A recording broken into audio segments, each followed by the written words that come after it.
ಚರ್ಚೆ ಆಗ್ತಿರೋದು ಸರ್. ನೀವು ನೆಟ್ಟು ಬೋಲ್ಟ್ ಟೈಟ್ ಮಾಡಿದಿರಿ, ನೀವೇ ಟೈಟ್ ಮಾಡಿದ್ರೆ ನನ್ನ ಬಗ್ಗೆ ಮಾತಾಡ್ಲಿಲ್ಲ ಅಂದ್ರೆ ಅವ್ರಿಗೆ ನೆಮ್ಮದಿನೇ ಬರಲ್ಲ ರೀ. ನೆಟ್ಟು ಬೋಲ್ಟ್ ಟೈಟ್ ಮಾಡಿದಿರಿ ಅನ್ನೋದಕ್ಕೆ ಆರೋಪ ಮಾಡ್ತಿದ್ದಾರೆ. ಜೆಡಿಎಸ್ ಟ್ವೀಟ್ ಮಾಡಿದೆ, ಇವತ್ತು ಟ್ವೀಟ್ ಮಾಡಿದೆ. JDS and Kumaraswamy is alleging this, sir. Kumaraswamy and JDS are all only politics. ನಿನ್ನೆ ಕುಮಾರಸ್ವಾಮಿ ಅವರು ಮಾಡಿದ್ರೆ ಈಗ ಜೆಡಿಎಸ್ ಅವರು ಯಾರು ಮಾಡ್ಕೊಳ್ಳಿ ಬಿಡಿ, ಕುಮಾರಸ್ವಾಮಿ ಅವರು ಮಾಡ್ಕೊಳ್ಳಿ, ಮೇಲ್ಗಡೆ ಬಾಧದ ಬಗ್ಗೆ ನಾನು ಎನ್ಕ್ವೈರಿ ಮಾಡಿದೆ. ಅವ್ರು ಯಾರೋ ಪೊಲ್ಯೂಷನ್ ಕಂಟ್ರೋಲ್ ಬೋರ್ಡನ್ನ ಮಾಡಿದ್ದಾರೆ. Still I said DC employment is important. Whatever is there, like give them an opportunity. ಅವರು ರೆಕ್ಟಿಫೈ ಮಾಡ್ಕೊಳ್ಳಿ. ಅರ್ಥ ಆಯ್ತಾ? ನಮ್ಮಲ್ಲಿ ಎಂಟರ್ಟೈನ್ಮೆಂಟ್ ಆಗಬೇಕು, ಮತ್ತೊಂದಾಗಬೇಕು.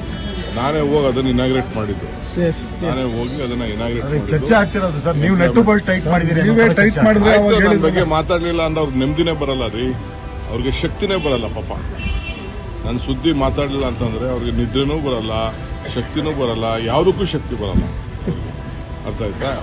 ನಾವು ನಮ್ಮ ಡ್ಯೂಟಿನ ನಮ್ಮ ಸರ್ಕಾರದವ್ರು ಮಾಡಿದ್ರು. ನನಗೆ ಗೊತ್ತಿಲ್ಲ. ನಾನೇ ಫೋನ್ ಮಾಡಿ DCಗೆ SPಗೆ ಹೇಳಿದ್ದೀನಿ, we should not look at a law. ಏನಾದ್ರು ತಪ್ಪಾಗಿತ್ತು ಅಂದ್ರೆ ಲೆಟ್ ರೆಕ್ಟಿಫೈಡ್, ಇವತ್ತು ಅವ್ರಿಗೆ ಆಪರ್ಚುನಿಟಿ ಕೊಡಬೇಕು ಅಂತ ನಾನು ಹೇಳಿದ್ದೀನಿ. ಇಷ್ಟು ಮಾತ್ರ ಗೊತ್ತು. ಮಿಕ್ಕಿದೇನೋ ನನ್ನ ಹತ್ರ ಬಂದು ಇವರು ಪೊಲ್ಯೂಷನ್ ಕಂಟ್ರೋಲ್ ಚೇರ್ಮನ್ರಿಗೂ ಹತ್ರ ಫೋನ್ ಮಾಡಿದೆ. ನನಗೆ ಗೊತ್ತಿರಲಿಲ್ಲ. ನಾನು ಟಿವಿಲಿ ನೋಡಿದೆ. ಬಿಗ್ ಬಾಸ್ ಆಗಲಿ ಯಾವುದೇ ಆಗಲಿ ಎಂಟರ್ಟೈನ್ಮೆಂಟು ಇರಬೇಕು. ಪ್ರೈವೇಟ್ ಅವರು ಇನ್ವೆಸ್ಟ್ಮೆಂಟ್ ಮಾಡಬೇಕು. ಏನೋ ತಪ್ಪುಗಳು ಮಾಡಿರ್ತಾರೆ, ಬಟ್ ಅದನ್ನು ಸೆಟ್ರೈಟ್ ಮಾಡ್ಕೊಳ್ಳಿ ಅಂತ ಆಪರ್ಚುನಿಟಿ ಕೊಡಬೇಕು.